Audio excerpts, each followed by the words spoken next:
Sentarnos, paso número 1. Paso número 2. Decir lo que nos salió el día de hoy. Es el Dhammapada.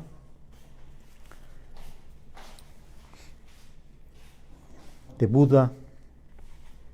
Y es el capítulo número 25. Nos salió 1, 2. Son 2 hojas y 1/4, pero nos salió la segunda hoja. Dice así, dice: medita, permanece atento, no permitas que tu mente se disperse en los placeres. No seas negligente y te dejes abrazar por la bala de hierro candente que te hará gritar: esto es sufrimiento.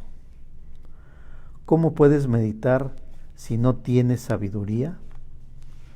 ¿Cómo tendrás sabiduría si no meditas?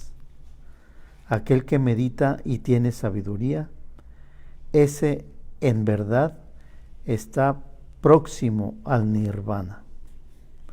Aquel discípulo que ha entrado en un lugar vacío, el corazón, que ha serenado su mente y sigue las enseñanzas, conseguirá la dicha suprema, el nirvana. Aquel que contempla el surgir y el desvanecerse de los agregados, la mente y el cuerpo, vive feliz porque ha comprendido las enseñanzas y camina por el sendero. Eso es lo que hoy nos salió. Básicamente el término o el concepto meditación, ¿verdad? Eso me recuerda hace algún tiempo, no me acuerdo dónde, ¿verdad? Pero leí una parte donde hablaban del Guru Pitris,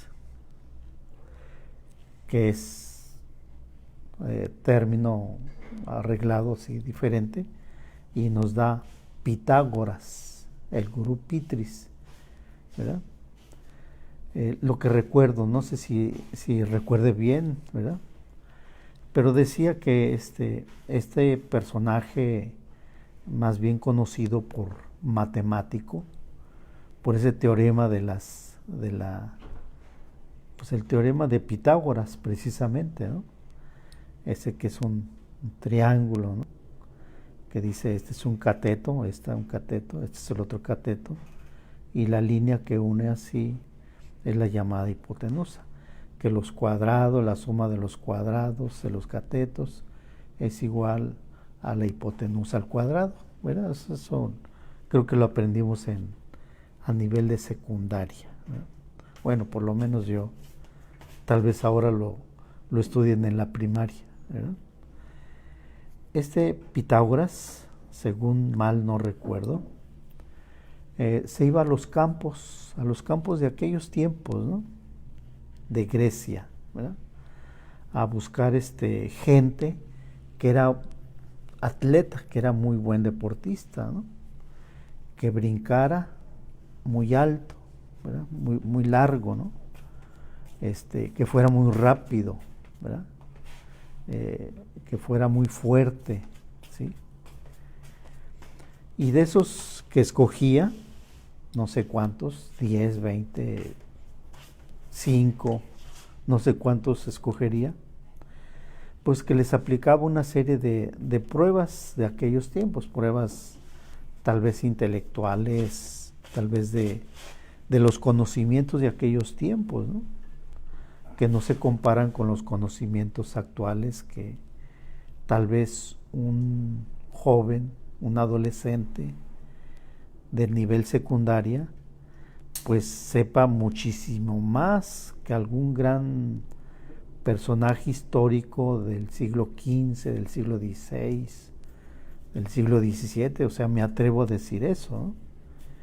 Que es tanto el conocimiento actual que tienen los adolescentes, los jóvenes, etcétera, que pues en comparación a otros, ¿verdad?, a otros tiempos, pues ahora son muy diferentes en cuanto a ese intelecto adquirido, ¿verdad? Bueno, total que seleccionaba a esas personas, a esos atletas, ¿verdad? ¿Sí? Y después de esas prácticas, de esas, pues de esas pruebas que les hacían, seleccionaba algunos, con eso de que por allá surgió esa sentencia que decía cuerpo sano en mente sana, corpus sans in corpore in mente sans, ¿verdad? Entonces, pues ya ingresaban a su colegio, ese colegio pitagórico, ¿verdad? Y ahí, igual que en muchos lugares donde existen esas agrupaciones de preparación, no solamente a nivel intelectual, sino más bien esotérico, iniciático, etcétera, pues les otorgaban ciertos grados, ¿no? Y el primer grado de esos seleccionados era acústicoi, ¿verdad? ¿Qué quiere decir? Nada más escuchar, nada más oír, ¿verdad? Sí, porque en teoría, cuando uno ingresa a un lugar, ¿verdad?, un lugar de este tipo, ¿verdad?, de ciencias sagradas, de conocimientos esotéricos, de la iniciación, pues lo que tiene que hacer es escuchar, pues acaba de ingresar, es neófito, ¿verdad? Y se les decía así, acústicoi. Quería decir que nada más estaban escuchando pues a la clase, no crean que todo el día tenía que estar mudos o en silencio total, ¿verdad?, sino que podían platicar en otros horarios, ¿verdad?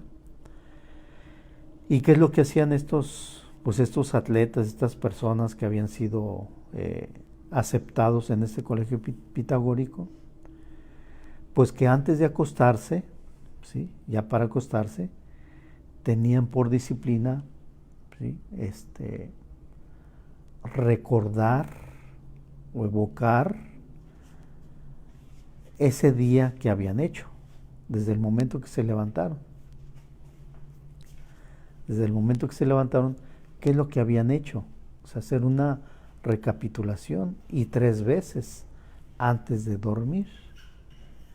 ¿Y cuál es el objetivo? Bueno, pienso yo que el objetivo era darse cuenta de esos detalles que va viviendo uno, ¿sí?, que a veces no se observa, que a veces no se da cuenta cómo actúa, cómo piensa, cómo siente, cómo observa las cosas, sino simplemente así se vive por inercia, ¿no? Se levanta uno, ¿verdad?, busca sus zapatillas, no sé, sus sandalias, lo que sea, las busca, se viste, se arregla, se va a su trabajo o desayuna, lo que sea, ¿no? Pero muchas veces se hace inercialmente.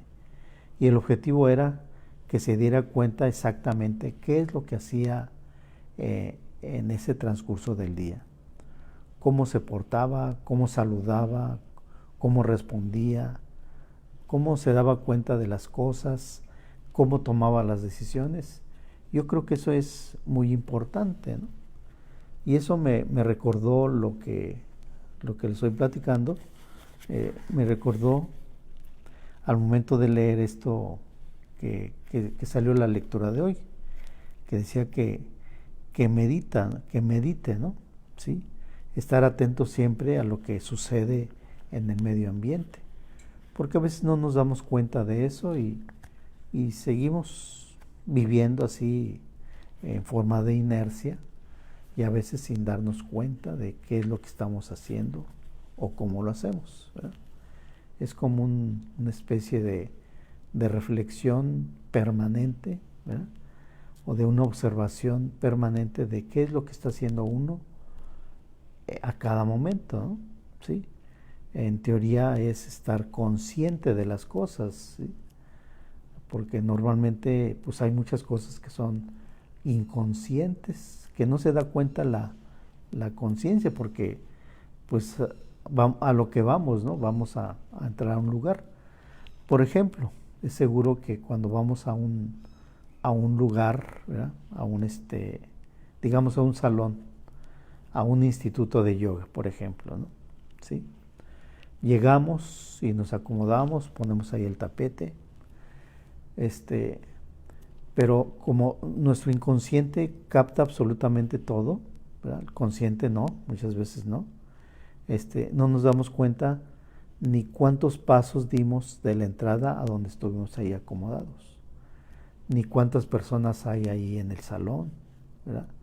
Ni cuántas butacas o sillas existen ahí acomodadas, o de qué color son las paredes, ¿verdad? No observamos los detalles de la habitación, ¿verdad?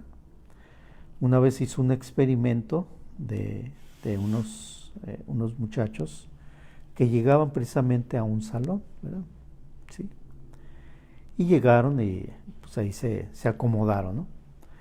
Y luego este dirigente, que iba a hacer el papel pues del mediador de este evento, trajo a un hipnotizador, ¿verdad? Alguien que hipnotiza, ¿no?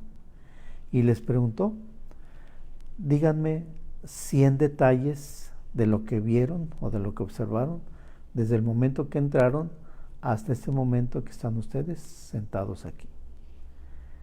Pues algunos dijeron 10 cosas, 5, otros 15, pero no llegaron a las 100, ¿verdad? Entonces, como era un de esos que envuelve a la gente mediante la hipnosis, ¿verdad?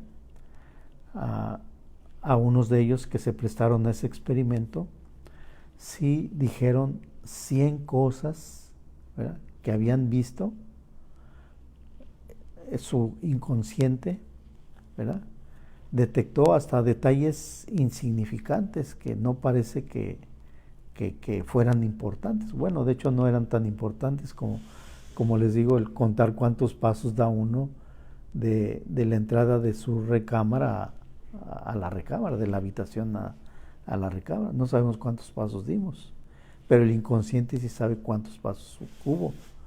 Se da cuenta de cuántas hormigas pasaron por ahí, o de la telaraña que está colgada ahí, el color de la pared, la mancha de humedad que está por un lado, etcétera. Detalles que no nos damos cuenta, pues porque, digo yo, al ver algunas cosas importantes, ¿para qué nos enteramos? Pero sí el inconsciente capta absolutamente todo, ¿no? Y eso es lo que va hacia el alma, ¿no? Esos detalles, esas observaciones que nosotros hacemos, pues van directamente al alma, ¿verdad? ¿Por qué? Porque el alma, a través de estos sentidos que tenemos, es como va captando todo lo que le va rodeando. Y todo lo que le va rodeando, ¿sí?, ya sea auditiva, olfativa, visual, etcétera, pues son experiencias, ¿no? Aunque parezca que no, pero son experiencias. Y diferentes muchas veces, ¿no? Aunque hay algunas que al ver alguna fresa con un limón, pues ya nos evoca una emoción así de que hasta segregamos saliva, ¿no? Sí, por ver esa fresa y ese limón ahí exprimido, la papaya, el mango, etcétera, ¿no? Sí, pero habrá otras sensaciones que son nuevas, que son diferentes, y algunas de ellas o muchas de ellas son totalmente diferentes, y eso es lo que capta el inconsciente. Y en el inconsciente, el inconsciente más el consciente, más el subconsciente, más el hiperconsciente, no sé cuántas clasificaciones existan, todas esas experiencias van directamente hacia el alma. Por eso se le llama, o se define también el alma, una forma de decirlo es, el alma es la suma de todas las experiencias que tiene, ¿no? Que serán millones y millones en una existencia, ¿no? ¿Hay preguntas? No, maestro. Ah, bueno. Entonces, eso es pues una forma de cómo el inconsciente pues está atento a todas las cosas, ¿no?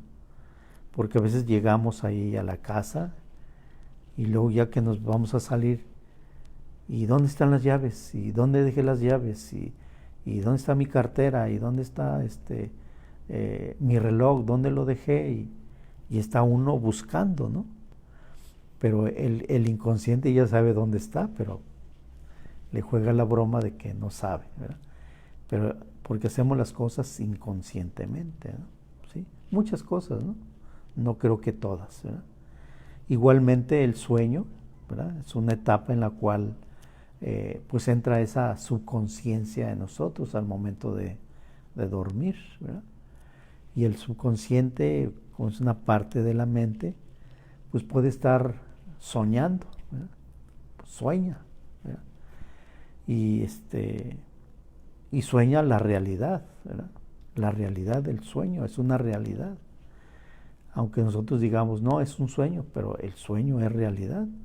Si se dan cuenta, porque a veces en el sueño uno llora, sufre, disfruta, le da gozo, dependiendo del tipo de sueño que tenga.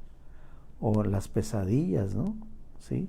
Se despierta uno agitado, con taquicardia, con las manos temblorosas, suda, porque vivió una realidad en el sueño, ¿verdad? ¿Sí? Y dicen, no, pues fue una pesadilla, sí, pero cuando estaba dormido era una realidad verdadera, ¿verdad? Una realidad verdadera. ¿Sí? ¿Sí? ¿Una pregunta? Maestro, hace días dio usted una charla sobre los 7 sellos. ¿Podría darnos así una introducción o algo de qué se trata eso? Ah, bueno.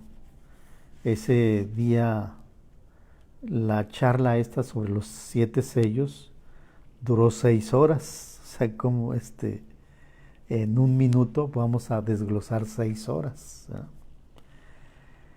Simplemente para lograr eso, bueno, así yo lo hice, ¿verdad? Incluso hay un escrito del venerable Satarhat José Marcelli que hizo sobre los 7 sellos, ¿verdad? Y él escribe, pues él tenía esa capacidad, pues para escribir, ¿verdad? Conozco algunos de sus escritos desde que él era Getúls, ¿verdad? Y escribía muy bonito, muy detallado, muy prolífico, ¿no? Y hasta toda su vida escribió, ¿no? Era un artista, un escritor, ¿verdad? Y él interpreta los 7 sellos como cree que son, ¿no? Como cree que así era, ¿no? ¿Sí? Y como me dieron pues de tarea que expusiera ese tema, pues me di a la tarea de investigar cómo pudiera ser. Y me fui a la fuente, pues de la cual pudiera emanar esos 7 sellos de la tribu de Judá, ¿verdad? ¿Sí? Y al decir de la tribu de Judá, pues tiene uno que investigar la Biblia, ¿no? Entonces, pues me metí en la Biblia, ¿no? La otra vez me preguntaban que si yo leía la Biblia, pues sí, en esa ocasión la tuve que leer, tanto el Antiguo como el Nuevo Testamento. No toda, no toda, ¿no? Principalmente el Génesis y alguna otra parte del Levítico, Números, etcétera, ¿no? Y del Nuevo Testamento también. Entonces, haciendo ese resumen, esos brevarios, ¿verdad? Me doy cuenta que había 3 patriarcas importantes dentro del judaísmo, del cristianismo y del islamismo, ¿verdad? Sí, como que esas 3 expresiones de la verdad, ¿verdad? Judaísmo, cristianismo e islamismo tienen algo en común, ¿verdad? Aunque uno no crea que tengan algo en común, tienen mucho en común, ¿verdad? ¿Sí? Y fueron Abraham, Isaac y Jacob, esos primeros 3 patriarcas, ¿verdad? Que fue el abuelo, el padre y el hijo, ¿verdad? Y como este hijo, Jacob, ¿verdad? Que por cierto después le cambió Jehová su nombre, se lo cambió por Israel, ¿verdad? De Jacob le pasó a Israel, ¿verdad? Su nombre de Israel. Y él tuvo 13 hijos, 12 varones y una dama, ¿no? La dama se llamaba Dina, ¿verdad? Entonces, de esos 12 hijos formaron 12 tribus, 12 clanes, ¿sí? 12 linajes diferentes, ¿verdad? Unos de ellos exclusivamente sacerdotales, como la tribu de Leví, ¿verdad? Y la tribu de Judá es a la que se encarga transmitirle ese linaje de sus 3 patriarcas, ¿verdad? ¿Sí? De ahí, de ese linaje de Judá, pues es como surge David, el rey David, ¿verdad? Ese personaje histórico, bíblico, que con una honda mató a Goliat, ¿verdad? ¿Sí? Le ganó la batalla, porque los filisteos querían apoderarse de esas tierras de Canaán, ¿verdad? Y luego, pues, de los buenos, digo, ¿quién quiere pelear con ese gigante que era Goliat? Y dijo David, no, yo sí, y sacó su honda y le dio una pedrada, ¿no? Y le cortó la cabeza, ¿verdad? Y David tuvo un hijo llamado Salomón. Bueno, en realidad tuvo otro hijo, un primogénito, ¿verdad? Pero tuvo que morir, bueno, murió por algunas causas, ¿no? Así. Entonces, su hijo Salomón fue el que construyó el templo de Jerusalén, que también es llamado el templo de Salomón, ¿sí? Ese templo que sintéticamente nos dice que es donde se encuentran ahí pues las ciencias sagradas, o sea, el templo de Salomón, del sol y de la luna, ¿no? Los pilares de oro y de plata, ¿no? Que para ingresar se necesitan unas llaves especiales, ¿verdad? Una llave de oro y una llave de plata, ¿verdad?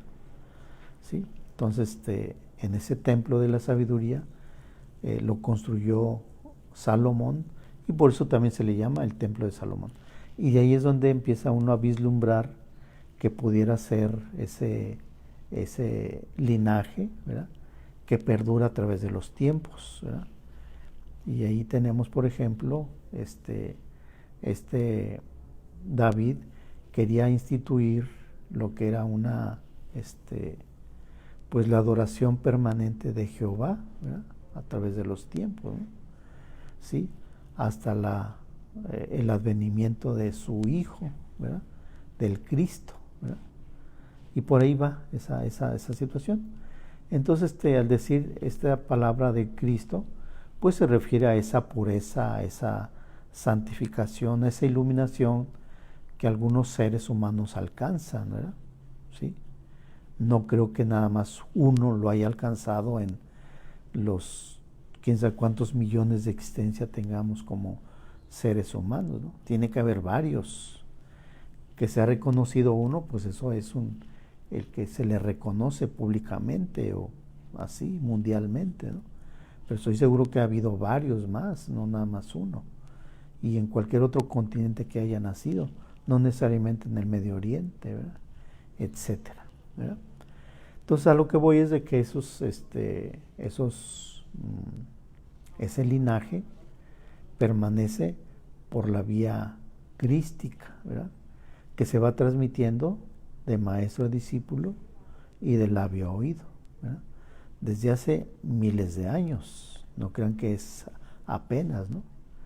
Entonces sería un aspecto de la divinidad el que va transmitiéndose una experiencia, una sabiduría trascendental. Y ya para no hacerle tanto este cuento, ¿verdad? Les diré, desde mi punto de vista, que los 7 sellos de la tribu de Judá son los 7 aspectos de la divinidad, ¿verdad? Ese que empieza desde la voluntad y que termina hasta el ceremonial, pasando por la mente concreta, la inteligencia creativa, el devocional, el ceremonial, etc. Son esos 7 aspectos los que yo llegué a la conclusión que son los sellos de la tribu de Judá, ¿verdad? Y cada uno de esos sellos se explica, tiene una explicación detallada, ¿verdad? Y ahí tenemos que ver, aplicar, ¿verdad?, la ley del conjunto de conjuntos, darse cuenta de dónde venimos, esos procesos del absoluto, la divinidad universal, la mente universal, energía universal, materia universal, y luego ese proceso de evolución a través de los reinos, mineral, vegetal, animal, humano, etcétera, hasta reintegrarnos al absoluto. Todos esos tópicos, por decirlo así, amarran muy bien esos conceptos de los atributos de la divinidad. Y para mí esos son los 7 sellos de la tribu de Judá. Qué interesante, maestro. No hay preguntas, nomás hay saludos. Ana Herrera, Lucy Gómez, Rebeca Sánchez, Delio Gómez. Pues muchas gracias por los saludos, y ya saben que pues estamos aquí compartiendo, ¿verdad?, emitiendo algunos conceptos, ¿verdad?, hoy, ¿verdad?, mañana serán otros conceptos, todos ellos desde la perspectiva actual, ¿verdad?, desde mi perspectiva, ¿no?, buena o mala, pero pues es mi perspectiva, ¿verdad?, de tal forma que no se crean todo lo que yo digo, ¿no? O sea, ¿por qué lo van a creer, ¿verdad? Dice el maestro Laferrier, ¿verdad?, que la única forma para saber si uno es un ente pensante, pues es estimulando las neuronas, ¿no? No aceptando todo ni rechazando todo, ¿verdad?, sino escuchar, ¿verdad?, investigar, escudriñar por ahí y luego sacar conclusiones personales, ¿verdad? Porque si aceptamos todo lo que nos digan, pues es un error muy grande, porque nadie tiene la verdad, ¿verdad? Ni rechazar todo tampoco. ¿Por qué vamos a rechazar lo que estemos escuchando, lo que estemos investigando? Pues hay que usar las neuronas, ¿verdad?, ejercitarlas, trabajarlas, ¿no? Y después de ese trabajo que hagamos de la verdad o de la mentira, pues sacar una verdad propia, particular, ¿verdad?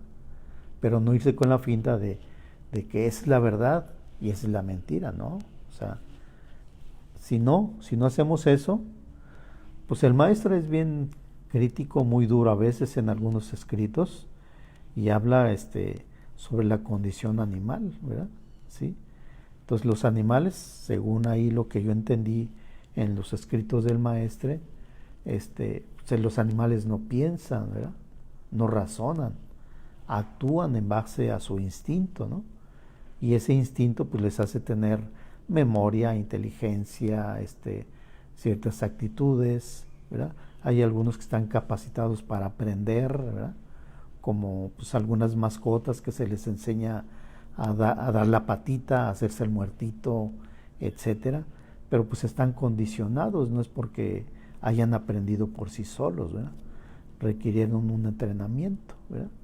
Esos leones del circo que había antes, los elefantes, no crean que los hacen porque les gusta dar ese espectáculo, ¿no?, sino porque están condicionados a hacer eso, ¿verdad? Y no se trata que nosotros estemos condicionados a ciertas verdades, ciertas enseñanzas, ciertos mensajes, ¿no?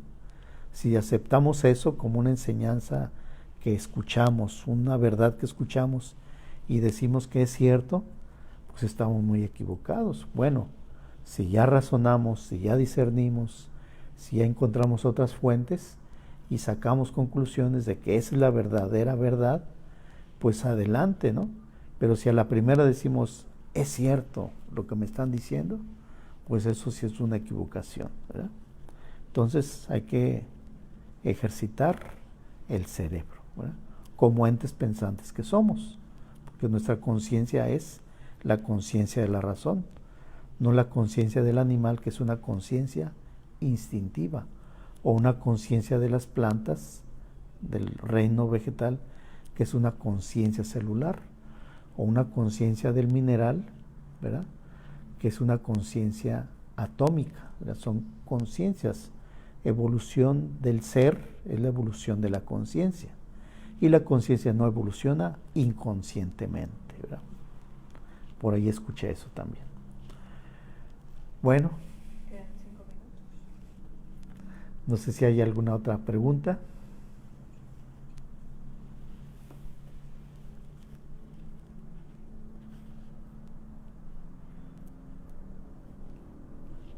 Buenos días. Buenos días. ¿Y puede hablar de la justicia y la misericordia? No, que si podemos hablar de la Claudia Sánchez. que si podemos hablar de la justicia y de la misericordia, pues yo creo que esos son los dos polos en los cuales uno convive, ¿no? Y principalmente o inicialmente allí en nuestro hogar, ¿verdad? Allí debe de haber una compasión, ¿verdad? Del otro lado puede haber un castigo, ¿no? A lo mejor se van turnando allí el papá para castigar, después la mamá, o compadecerse el papá, después la mamá, etcétera. Debe de haber ahí una polaridad marcada en esa infancia que tuvimos, ¿verdad? Si los dos se ponen así muy compasivos, pues ese niño pues no crecerá equilibradamente, ¿verdad? Y si hay mucha rigor, ¿verdad?, pues también habrá mucha pues mucho, ¿cómo se llama? Aplastamiento, ¿no? ¿Cómo se llama? Represión a los niños, ¿no? ¿Sí? Por eso debe de haber esas dos columnas, de la clemencia y de la misericordia, del rigor y de la ¿qué? ¿Qué la pregunta? De la justicia y la misericordia. De la justicia y de la misericordia debe de haber esos aspectos, ¿no? Esos aspectos que inicialmente lo vemos en el hogar, pues los vamos viendo también entre los amigos, ¿verdad? En el trabajo profesional, en la escuela y en la universidad, en cualquier lugar los vamos viendo, los vamos aplicando, ¿no? ¿Sí? Pero en un momento dado, pues hay que equilibrar ambos, porque a veces estamos más por un lado que del otro lado, o somos muy rigurosos, ¿verdad?, o somos muy compasivos, ¿verdad? Como que no hay a veces el equilibrio, ¿sí? Bien decía nuestro maestro Estrada, ¿no? ¿Sí? Equilibrio en el osar, equilibrio en el hacer, equilibrio en el pensar, equilibrio en todo, ¿no? ¿Sí? Pero pues ese es el trabajo que tenemos que hacer. Entonces, por un lado existe la fuerza, la acción, ¿verdad?, el dinamismo, y por el otro lado pues debe de existir la tranquilidad, la serenidad, el descanso, pues el apaciguamiento, ¿verdad? Sin, ni tanto de uno ni tanto del otro. Siempre debe de mantenerse ese equilibrio, ese rigor de la justicia y de la misericordia, ¿verdad? Así es como la justicia pudiera ser, ¿no? La justicia pues, es rigurosa, la justicia parece ser que es ciega, ¿no? ¿Sí? Se representa con una balanza y una dama que tiene una venda y está así se representa la justicia, ¿no? Entonces debe de haber rigor, ahí no importa si ¿cómo les diré? En la justicia no importa si uno sea hombre, mujer, rico, pobre, soltero, casado, o sea, no importa, ¿verdad? Será la justicia, es rigor aplicado, ¿no? Si hay clemencia en medio de la justicia, pues yo creo que la balanza se inclinaría, ¿no? Se inclinaría, favorecería a alguien, ¿verdad? Y no se trata de favorecer, se trata de hacer la justicia, ¿verdad? Y por otro lado, la clemencia pues va asociada con el perdón, ¿verdad? Estaría asociada con, pues, con esas formas humanas de tolerancia, de comprensión, ¿verdad? Hacia el ser humano, que a veces nos faltan muchas cosas de esas, ¿no? A veces no comprendemos a la gente, ¿verdad? Y la primera impresión que nos da, pues con eso nos quedamos, ¿verdad? Pero cuando ya empezamos a tratar a las personas, pues nos damos cuenta que no era tal, ¿verdad? No era tan malo, ¿verdad? Porque vamos generando conceptos sin antes conocerlos, ¿verdad? Entonces ahí la prudencia, la clemencia, pues están asociados, ¿no? La compasión, ¿verdad? ¿Sí? Y del otro lado, el rigor, la dureza, las cosas que deben ser así como deben de ser, ¿verdad? Pues no sé, ¿verdad? Es algo que se maneja aquí en el ceremonial. Sí, en el ceremonial tenemos 2 columnas, ¿verdad? Una de Acuario y otra de Leo, ¿verdad? Sí, entonces se trata de que ese rigor, ¿verdad? Esa justicia y esa clemencia, ¿verdad? Se unifiquen en una sola, ¿verdad? ¿Sí? Buscar la unidad humana, buscar el equilibrio, básicamente, ¿verdad? Ni mucho de una ni mucho de la otra, sino el equilibrio. Y ese es el objetivo uno de los objetivos que tenemos en el ceremonial, buscar esa unidad, esa unión. Por eso la culminación máxima del ceremonial es la común unión. La comunión es el yugo, ¿verdad? Encontrar el centro de las cosas, ¿verdad? Saludos de Guadalupe Ponce, de José Flores. Los demás ya le había dicho. Bueno, José de Tlaxcala.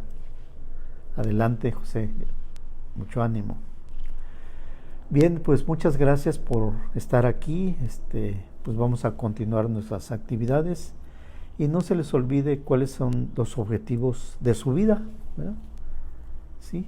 ¿Cuál será el objetivo de su vida? ¿Sí? O por lo menos de hoy o de esta semana, ¿cuál será?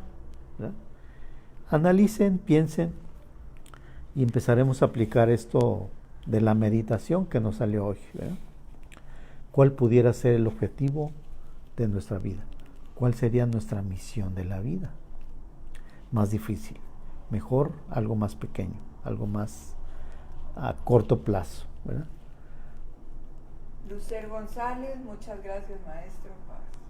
Ok, pues muchas gracias a todos y nos vemos mañana a la misma hora en el mismo canal y aquí estaremos. Gracias. Pax.